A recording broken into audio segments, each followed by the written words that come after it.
கதை மந்திர பென்சில். வாருங்கள் அறிவோம் கதைகளை. ஒரு கிராமத்தில் விக்னேஷ் என்ற ஒரு சிறுவன் இருந்தான்.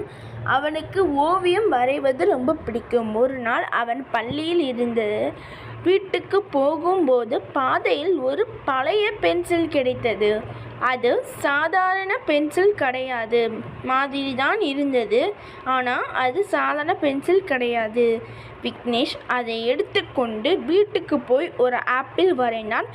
அதிசயம், அவன் வரைந்த ஆப்பிள் திடீரென்று உண்மையான ஆப்பிளாக மாறிவிட்டது. விக்னேஷ் ஆச்சரியப்பட்டான். இது மந்திர பென்சில் போல இருக்கே என்றான் அவன். அடுத்து ஒரு சின்ன நாய்க்குட்டி வரைந்தான்.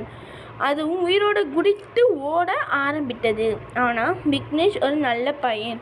அவன் அந்த பென்சிலை வைத்து விளையாட்டு பொருட்கள், புத்தகங்கள், உணவு வரைந்து கிராமத்தில் ஏழை குழந்தைகளுக்கு கொடுத்தான். ஒரு நாள் அந்த பென்சில் மெதுவாக பிரகாசித்தது, மறைந்தது. அப்போ ஒரு குரல் கேட்டது, நல்ல மனுஷனுக்குதான் மந்திர வேலை செய்யும்.